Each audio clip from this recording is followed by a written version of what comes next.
Indonesia sebagai negara non-blok memang sudah sepantasnya semakin memperkuat industri pertahanan dalam negeri atau produksi alutsista tempur yang akan digunakan oleh matra TNI di dalam menjaga dan mengamankan wilayah kedaulatan NKRI dari aksi maupun penyerangan yang tak terduga. Namun, siapa sangka jika saat ini industri pertahanan dalam negeri sudah mampu bersaing dengan beberapa negara maju di dunia terkait pengadaan alutsista tempur ketiga matra TNI. Dan bahkan sudah banyak produksi alutsista tempur industri pertahanan dalam negeri atau karya anak bangsa yang sudah digunakan oleh negara lain di berbagai belahan dunia. Misalkan seperti Filipina, Thailand, dan beberapa negara lainnya yang juga memperkuat militernya dengan alutsista tempur karya anak bangsa. Sementara itu, di sisi lain, untuk industri pertahanan dalam negeri terbaru Indonesia yang akan menjadi salah satu alutsista tempur andalan atau karya anak bangsa kali ini, yaitu adalah roket Erhan 122B yang tentu saja sudah mampu membawa hulu ledak yang cukup besar dan mencapai target yang lebih jauh dari versi sebelumnya serta siap menjaga wilayah kedaulatan NKRI dari serangan musuh yang tak terduga. Erhan 122B merupakan kendaraan yang patut dibanggakan sebab Erhan 122B merupakan kendaraan tempur karya anak bangsa dibuat oleh gabungan beberapa badan usaha milik negara atau BUMN. Erhan 122B mampu melindungi Indonesia jika terjadi serangan. Erhan 122B atau Multiple Rocket Launcher System MRLS ini memang patut mendapatkan dukungan serta apresiasi dari masyarakat Indonesia. Sebab dengan alutsista terbaru ini akan semakin memperkuat sistem pertahanan Indonesia.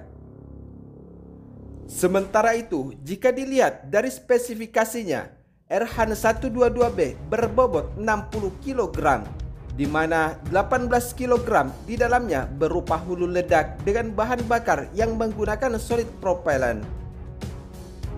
Namun, setelah dilakukan serangkaian uji coba, roket Erhan 122B dapat melesat hingga kecepatan 2,95 Mach dan dengan sudut peluncuran 50 derajat. Roket ini dapat mencapai jarak tembak hingga 30 km. Sementara itu, berdasarkan sumber media informasi terkait, selain roket Erhan 122B yang telah berhasil diproduksi oleh industri pertahanan Indonesia, Lembaga Penerbangan Antariksa Nasional atau LAPAN telah kembali uji coba peluncuran rudal RX-4505 yang memiliki jangkauan lebih jauh dari perkiraan, dan rudal 2 tingkat lapis ini ditargetkan dapat mengudara pada tahun 2025 mendatang. Namun, yang menjadi kebanggaan tersendiri bagi kita adalah salah satu uji terbang kemarin. Jangkauan rudal RX-4505 mampu mencapai target sasaran hingga 84 km dan sedikit lebih jauh dari roket Erhan 122B versi sebelumnya. Sementara itu, menurut lansiran sumber media informasi terkait lainnya, adapun rudal RX-4505 ini adalah merupakan bagian prioritas riset nasional atau PRN tahun 2020-2024 dengan rudal 2 tingkat yang tujuan akhirnya bisa mencapai ketinggian lebih dari 200 km dengan jarak tempuh target sasaran sejauh lebih dari 100 km. Sementara itu, di sisi lain, untuk industri pertahanan dalam negeri yang kedua dan siap menjaga dan mengamankan wilayah kedaulatan Indonesia, yaitu adalah radar pasif karya anak bangsa.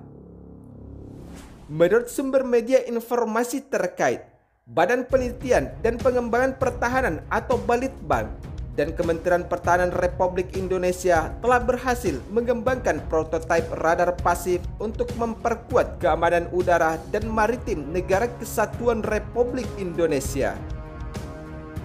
Radar pasif atau perangkat elektronik buatan Indonesia tersebut berfungsi untuk mendeteksi target sasaran dengan memanfaatkan gelombang elektromagnetik yang dipancarkan oleh target itu sendiri dan menjadi salah satu kebutuhan TNI Angkatan Udara Indonesia. Sementara itu, adapun kecanggihan dari radar pasif karya anak bangsa ini adalah mampu menangkap semua pergerakan target di udara tanpa terdeteksi oleh pihak lawan. Dan bahkan pesawat siluman sekalipun yang telah dirancang untuk mengalihkan pengaturan radar dengan menggunakan teknologi siluman yang sulit untuk dideteksi. Selain radar pasif, tentunya saat ini industri pertahanan dalam negeri atau PT PAL Persero Indonesia juga menjadi salah satu industri unggulan Indonesia yang mampu mendesain hingga membuat kapal perang yang juga telah diminati dengan berbagai negara di dunia.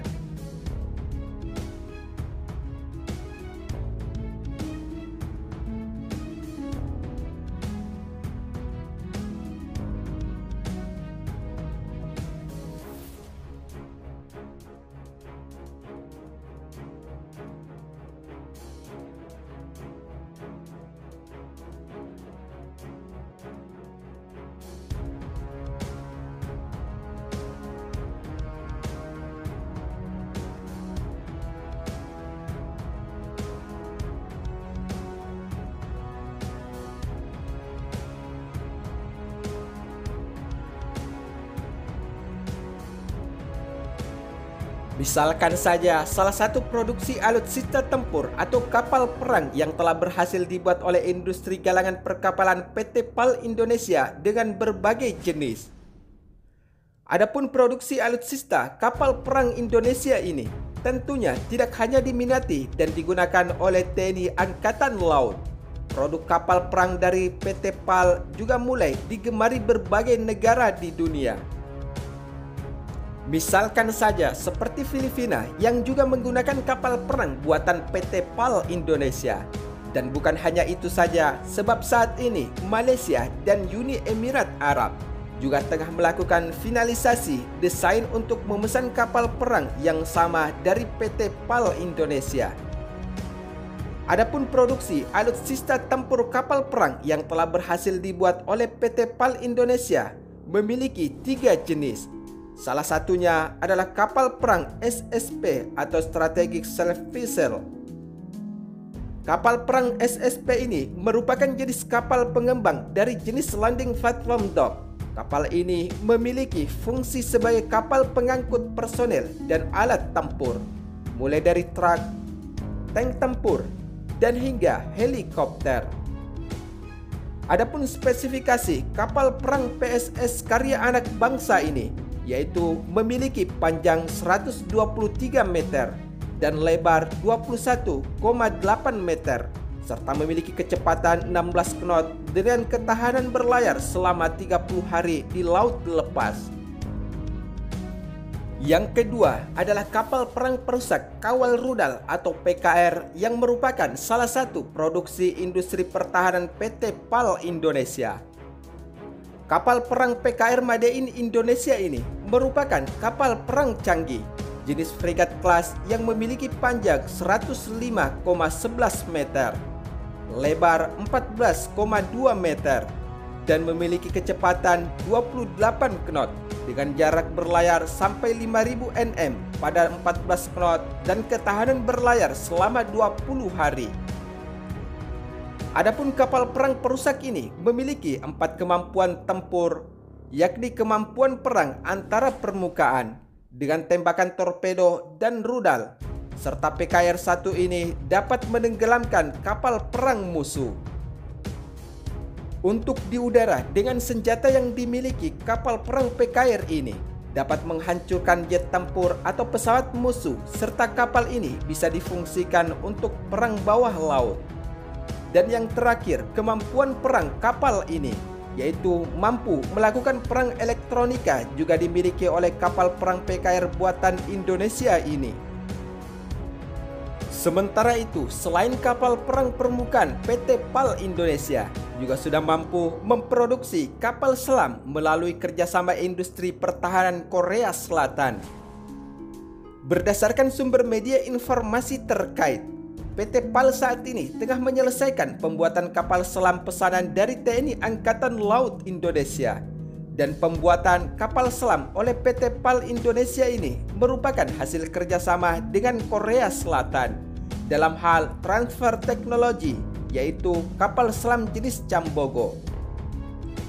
Melalui kerjasama tersebut, diperkirakan TNI nantinya akan memiliki 12 unit kapal selam dalam produksinya dan 2 kapal selam diproduksi di galangan kapal Korea Selatan. Sedangkan 1 kapal selam tengah diproduksi di galangan kapal milik PT PAL dan nantinya kapal selam yang keempat hingga ke-12 akan diproduksi sendiri oleh PT PAL Indonesia.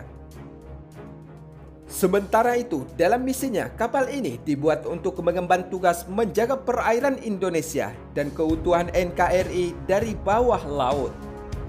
Selain itu, kapal selam yang sedang diproduksi PT PAL Indonesia ini mampu menyelam mencapai 400 hingga 500 meter di dalam air dan dibekali rudal yang mampu menembak jarak jauh serta dengan teknologi yang terbarukan.